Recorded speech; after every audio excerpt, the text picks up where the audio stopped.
simple. It's a way of enjoying yourself when you are not working, when you are free. That is the definition of recreation. But according to some scholars' definitions, it includes activities and experiences. They said, simply defined, recreation refers to the experiences and activities chosen to pursue by an individual. It means that those activities and experiences will help you to recharge the energy after you work and make you work more productively. Regarding the leisure time, so we also have the two parts. The first part is common definition from Cambridge Dictionary, like the time when you are not working or doing other duties. But according to some scholars, it also it is comprised of two parts.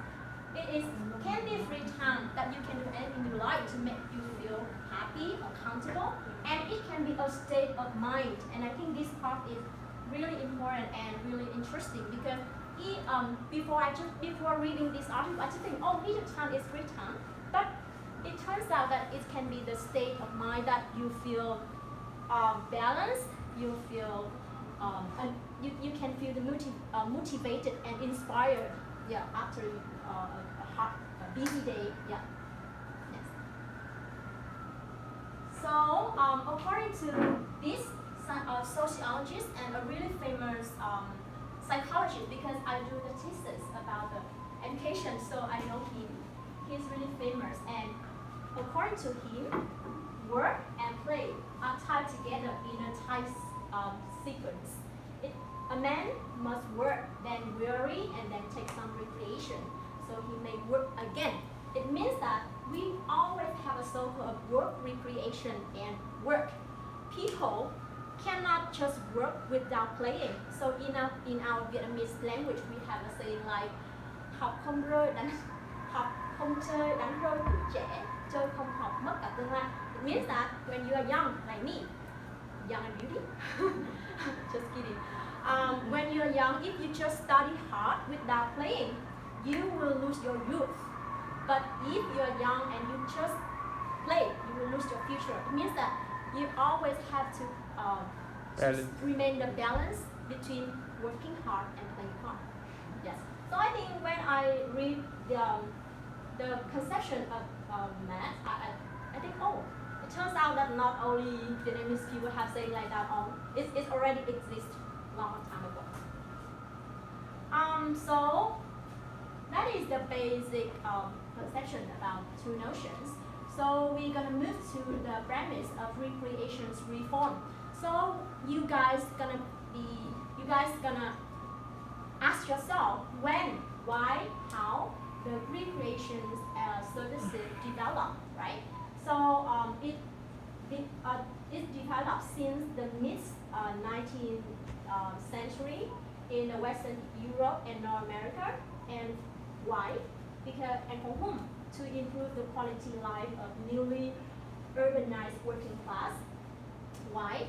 I didn't say that before this time it didn't exist, but I say that this is the time that it remarks the reform, the revolution of the recreations and leisure section. So you can see that it's a part of series of reform movement response to the social escalations resulting from the Industrial Revolution. So I'm gonna say more vividly. Yeah. So you know that the Industrial Revolution happens in around 18th century, from 1760 to 1840, right? So before we have the industrialization, so most of the things were done by hands. So the system of manufacturing happening in a small group with a pattern of a leader, like a craftsman, a really high-skilled craftsman, and following by his employers.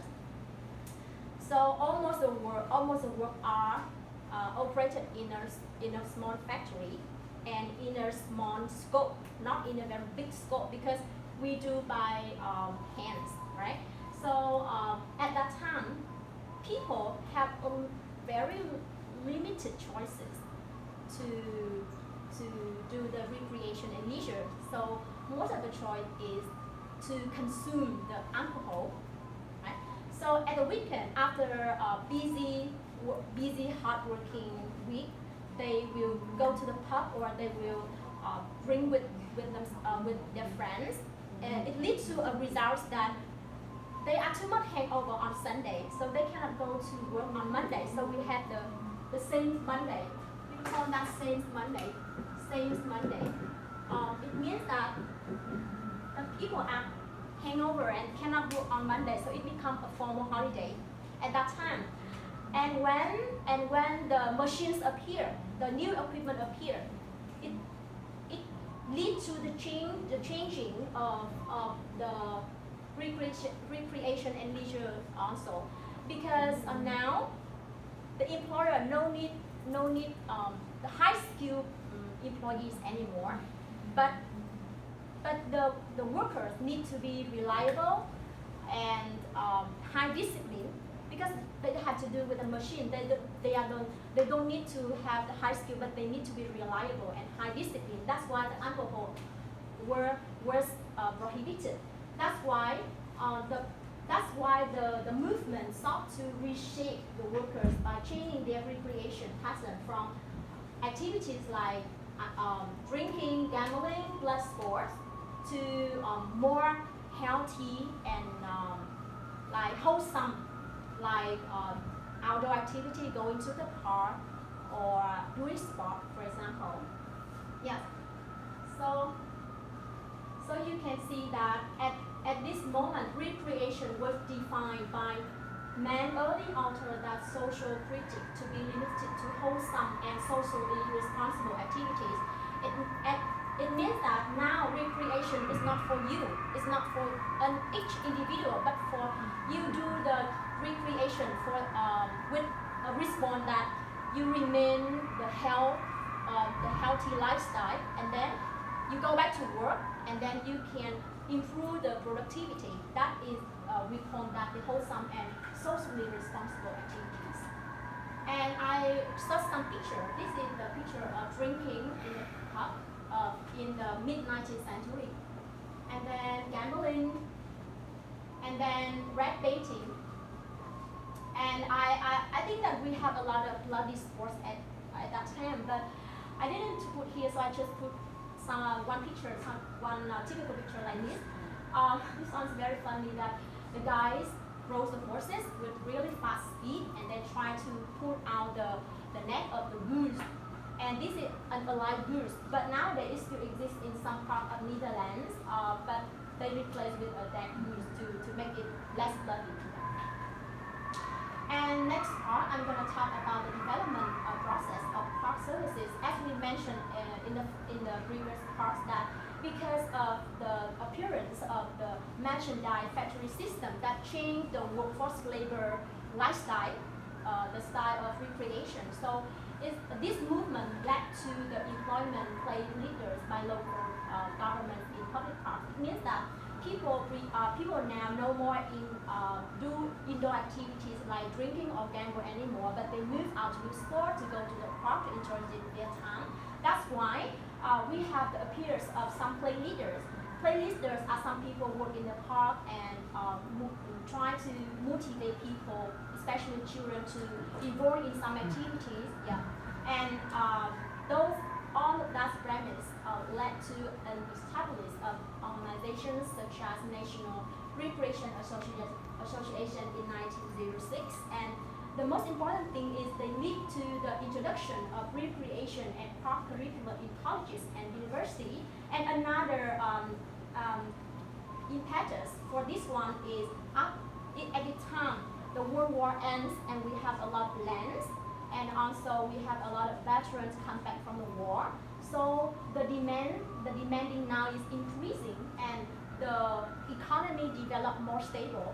So that's why the higher expectation generated, and the life quality was also improved. So that's why now the recreation and park not just stop at an objective in normal life, but it becomes an academic objectives in universities and colleges because it's vital. So the purpose of the recreation and parks departments in college and university is to administrate and supervise and program and leader. And also, of course, when we do something, we need to understand the user. So the purpose is also to understand the characteristics of user, the method to adapt the program as well as the special needs of some special population, for example, disabled people. And the last dimension is they care about the environmental impacts. Yeah. So you can see that we have a lot of research related to recreation and park services. So I just list here a lot of dimensions that they are concerning about. They are doing research related to visitation pattern, analysis, the user motivation, satisfaction, for example. But in general, people found out that it's overlapped with tourism because, as I mentioned before, people now move out, right? So they go further out of the town. So it means that they are traveling. So it means that they overlap with tourism. So people argue that when tourism is related to profit-oriented enterprise, while recreation and park services is related to the well-being, the welfare-oriented movement. Yeah. And I'm gonna go to the second part, is the leisure study. So before, in the past,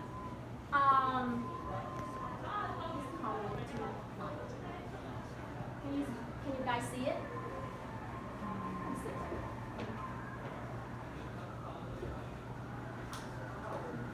Yeah, thank you. So it's very interesting here.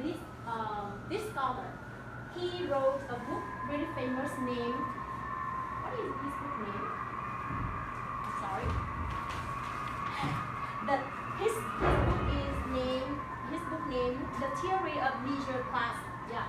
What did he say? He said that at that time, our society has three classes: the high class, the middle class, and the working class. And the leisure activity is just for the high society class. And the high society class try to spend a lot of money to buy luxurious products and then to pay for luxurious services. It means that leisure at that time is understood as moral corruption, because you spend a lot of money for relaxation, for leisure. It means that you want to show off your wealth, and there is unfair division between three kind of classes. While the high classes include the really wealthy businessmen who work just a little bit but enjoy